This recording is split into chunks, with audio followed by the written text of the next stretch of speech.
So we have the great opportunity to talk right now with Brandon Brittingham of the Maryland and Delaware group of Long and Foster. Now, we're thinking about all kinds of craziness in the times that we are in, but this isn't the first crisis that real estate has faced or America has faced. It's a little different, I guess. And there's just a lot of uncertainty for a lot of people when it comes to thinking, all right, there are people right now that need to sell their home or need to buy a new home. And a lot of people just don't know what to do at this point. So Brandon is here to tell us more about that. So first of all, Brandon, what is your advice to those people that really need to make a move at this point in their life?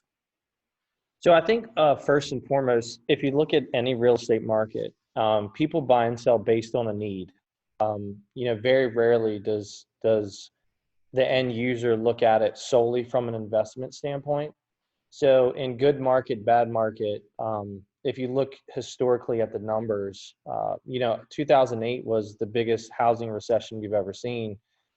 4.5 million houses sold in 2008, and last year, one of the strongest markets real estate has ever seen, 5.5 million houses sold. So a million houses trading sounds like a lot, but when you break that down to actual state-specific, neighborhood-specific, I mean, we're a huge country. So it's really not that much different. And so what we saw in 2008, I was licensed in 2008, is people still bought and sold based on their need. Wife's pregnant, I need a bigger house. We want to put our children in a specific school district. I want to move closer to work. Those type of life events that cause a need. So I think right now, my advice is you make the decision based on your need. And if you're worried about what's going on, and we all are, we have adjusted, and the real estate industry has adjusted to, virtual tours, following the CDC guidelines when it comes to showings.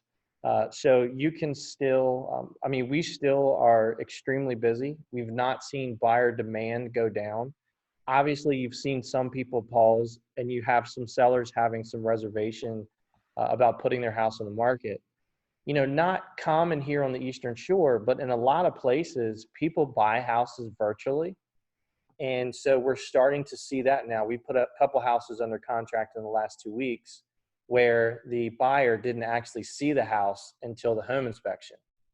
So, things have changed a little bit to adapt to what's going on. But again, interest rates are still relatively really low. Affordability is still very good here on the Eastern Shore. So if you have a need to buy or sell, the real estate industry can accommodate what's going on, but we haven't seen a change in the demand. And right before this happened, there was, it was kind of tough to find a home. You guys are really working hard to find homes and saying, hey, if you're thinking about moving or selling your home, this is a really good time because this is a pretty hot market, right? Yeah, we were seeing the first quarter for us as a company was a record. And a lot of people in our industry were seeing the same. So inventory, and when you say that term, the average person doesn't necessarily know what that means. But basically, the amount of houses that are on the market versus the demand of buyers buying, there wasn't enough supply of houses to feed that demand of buyers. So buyers were struggling to find houses. And I think if you're thinking about selling, that inventory, it's going to be the same, if not worse now, because less people are going to put their house on the market, but we've not seen the demand change from the buyer. So I think that that's going to continue to happen. And we've seen national web-based companies that have been making those cash offers have kind of taken a back seat to that a little bit, but your company's still aggressive in making pretty good offers, right? So we think that we kind of have a duty. So when you think about what's going on right now, right, your house is your safest place. Mm-hmm. So if what is going on is dictating your ability to not move, we feel that we have a responsibility to give that option to somebody where if they're scared to have people come in and out of their house, which we completely and wholeheartedly understand, then we will still put them through what we call our guaranteed sale program. And we've had several people where they were like, Brandon, I have to move. for a job, or they're moving out of state, or whatever the case is. And they're like, if you can put me in your guaranteed sale program, I don't have to put people, have people walking into my house. I'd rather do that. We actually settled several last month, and we've got a few settling this month and in May, where we basically went in and bought the house from the client. Absolutely. So when you hear Whiskey and I say that on your radio, it's true. Making cash offers, and not only is that offer out there, but a lot of people are taking advantage of that. Let's talk virtual tours for a minute as well. What does it kind of look like? I mean, you say all of a sudden, you know what, I want to list my house right now, but I don't want anybody in here. What's the step that you guys take to make that virtual tour happen? First of all, I have to clean and declutter a little bit before you get here, right? Yeah, so what we'll do is we'll send our professional photographer out there, who also has a background in design, marketing, and staging. And what she'll do is she'll come in and say, here's how we need it to work, to look, and how we need it to show. Then she'll take really, really nice high resolution photos that we can use. And then behind her, our video company will come in, and we will actually do a room by room video walkthrough, and then narrate a tour with all the information. So essentially, it's almost like if you were to walk through the house yourself, we go through kind of the same chronological order, so that someone virtually can experience the house, and we don't leave anything out. We go backyard, front yard, side yard, basically to give a potential buyer to see everything that they need to see. And you're able to see a lot at brandonbrittingham.com as well. And you talk about the success that you were having first quarter and the success the last couple of years compared to other organizations is not only unmatched, not even close. And it's amazing to see what you and your amazing team have done, because you're thinking of every detail, like sending in a professional photographer and a video crew, because virtual tours were something that you said people that couldn't have the luxury of being in the area. Maybe they're moving to the area, some of the great jobs we have to offer here on Delmarva, but they couldn't get here to look at homes. That was a great tool. So it's something that's kind of natural for you. This is something you've been offering for a while, right? Yeah, and what's the National Associations of Realtors statistic last year was 36% of all houses sold nationwide were sight unseen. So they were through virtual tours or through whatever information that a realtor provided. Now, here on the Eastern Shore, that's not been a traditional way that we do business. We're very face to face in this area. But I think that is going to change slightly because of what's going on. And you're protected in the contract that if you get to the house and there's something there that you didn't like, or it wasn't what you thought it was, that you're protected to get out of the contract. But what we're seeing is there's so much information available on the internet now about real estate and about a particular home, that someone can get all the facts before they go out to look at a house, to decide if there's something there that would make them not want to buy. And then if we get them a real high quality virtual tour, they can almost experience like they're walking through the house. And then when they show up, if it's everything that they thought it was, we're seeing more and more of that, of kind of more of this virtual buyer. And I think that after this, I think it's going to stay around. I don't think it goes away. Yeah, absolutely. It's just the technology is growing as you're seeing right here, as we record this from separate spaces, obviously. Of course, if they're not comfortable buying right now, you also have a property company, a management company too.